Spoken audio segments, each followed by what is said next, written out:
Want to speed up your language learning? Get access to all of our best PDF cheat sheets for free. Just click the link in the description and sign up for your free lifetime account right now.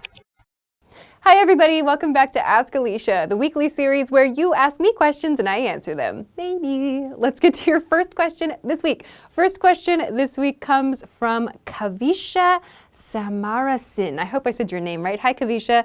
Kavisha says, what are the differences between do and does and is and are? Can you teach me? Yeah, sure. So let's start by looking at do and does. We use do and does as part of a question that we're asking, and we decide to use do or does according to the subject. So when we use the subject you, for example, we use do, like do you, something, something, something. And when our subject is he, she, or it, we use does. Does he, does she, does it?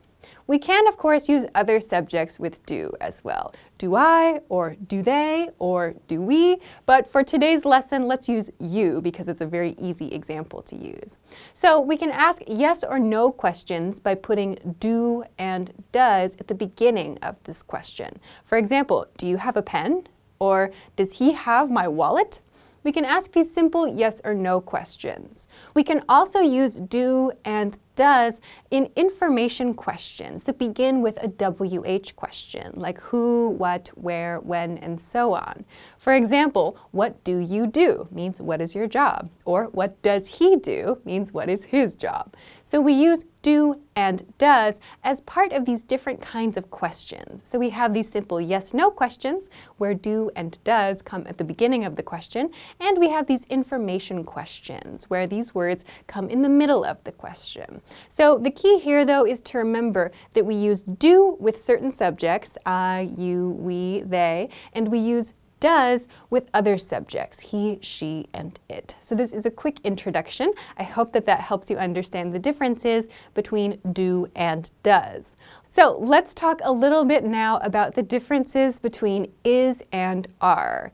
The key here is to remember that is used with singular subjects and are is used with plural subjects. So to give a very, very basic example, he is something something and we are something something. So in the he is something something example pattern, we have a singular subject. He is. That's one person.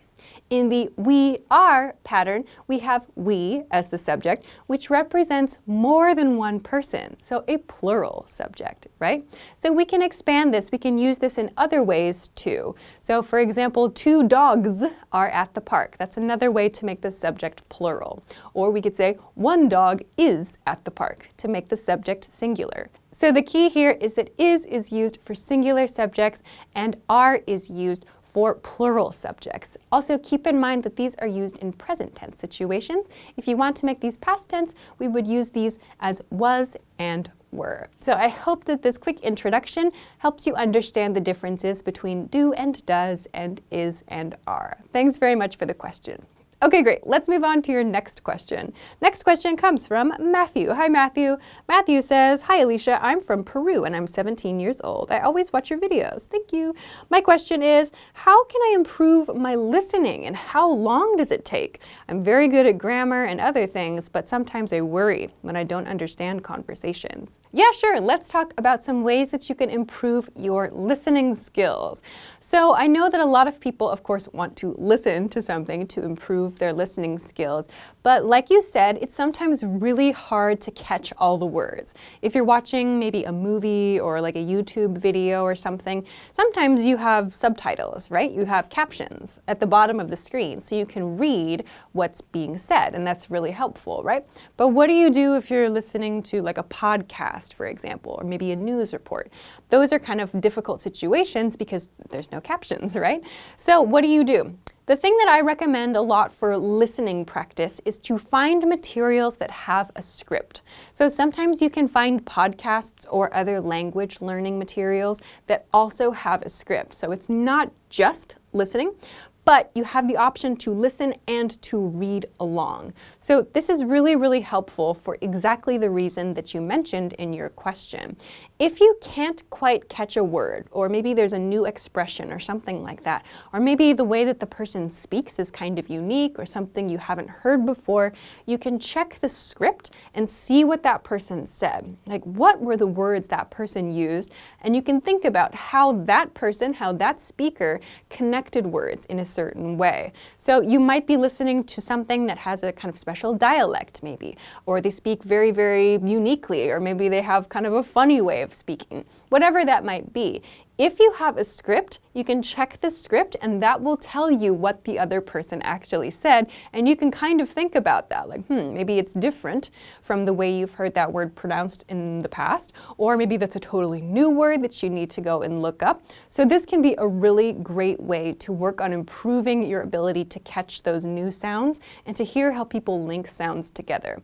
So that would be one tip, is to choose materials that have a script, or if you watch videos with captions, that's also great too. But make sure that you have something that you can read so you can check your understanding. That's tip one. My other tip for improving your listening skills would be to listen multiple times, reading and not reading the script. So that means, for example, you listen 3 times, let's say. So the first time you listen with no script, you just listen and try to see, what can I understand? The second time you listen and you read at the same time. And the third time you listen with no script again to see how much you've improved. So another tip with this kind of listening practice is to try to space out your listening sessions over many days. So of course, if you want to and if you have time, you can listen multiple times on the same day. But the point is to improve your listening skills over time, right? It's not just to improve your listening skills for one day. So if you listen, for example, to the same lesson 3 times in a week, and you have a script to refer to, you can refresh your mind on the script a couple times throughout the week, you're probably going to see improvements in your listening skills over time. It'll probably be a lot better than if you just listen one time and try to cram everything in one listening session. So this can be another way to improve your long-term listening skills, and it will also help you to remember any new vocabulary that you find in your listening and your script reading exercises. So those would be my 2 big tips for working on your listening skills: to choose materials that have scripts that you can check and refer to, and to space out your listening practice over time, and to make sure you practice with and without the script, so you retain and remember those new words. So I hope that this helps you, and good luck as you develop your listening skills. Also, you mentioned in your question, how long does it take? Please keep in mind that this is always an ongoing process. We are always developing our listening skills and always developing our ability to recognize new words, even in our native language. So just work on what's in front of you and try to set some small goals that you know that you can achieve for yourself. That will hopefully help you to keep your motivation up. So thanks very much for your question. All right, let's move on to the next question. Next question comes from Chitra Yum. Hi, Chitra. Chitra says, hi, Alisha. The word people and the word persons, which one is correct for the plural form? Can you answer this? Yeah, great question. Okay, so generally speaking, in most cases, you will use the word one person for a single person and 2 or more people for multiple people. This is probably going to be the case in the vast majority of situations. So that means in very, very close to all situations. There are a few situations where you may see someone in writing, probably, using persons to mean the plural of person. And there may be some situations where you see peoples, people with an S. So we can talk quickly about these, but these are kind of rare situations. So the key guide that I want you to remember is one person, 2 or more people. That's the one that you can use in most situations. But let's talk about these other kind of rare situations. In very legal or formal or perhaps official writing, like in rules and contracts and these kinds of things, you may see sometimes persons being used instead of people, like 2 persons or 3 persons, something like that.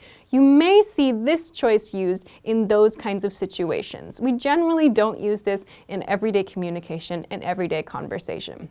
So this is kind of this rare or uncommon use of persons. Next, let's talk about the use of peoples, so people with an S. This use is typically used specifically when we're talking about different ethnic or racial groups. So for example, if we're talking about maybe a tribe of native people, we might use peoples to talk about multiple tribes in one region. So for example, if a news article is talking about tribe A, tribe B, and tribe C in the article, they might say the peoples of the region. That use of peoples refers to 3 different tribal or ethnic groups. So this is a very, very specific use of this peoples. This is pretty much the only time that we use this S at the end of the word. So you may see this from time to time when talking about specific racial groups or specific ethnic groups or specific tribal groups. But again, in most situations, you can follow the rule of singular, 1 person, or multiple, 2 or more people. So I hope this clarifies any doubts that you have about the uses of these words. Thanks very much for sending along your question. All right, that is everything that I have for this week. Thank you, as always, for sending your great questions. Remember, you can send them to me at EnglishClass101.com/ask-Alisha. Also, there is a link in the YouTube description. Please send me your questions there. Don't send them to me in a YouTube comment or in a Facebook comment or whatever. There's too many questions, so make sure to send them to the official question submission page. Also, if you like this lesson, please, please, please don't forget to give it a thumbs up and subscribe to this channel if you haven't already. Also, check us out at EnglishClass101.com for some other things that can help you with your English studies. Thanks very much for watching this week's episode of Ask Alisha, and I will see you again soon. Bye!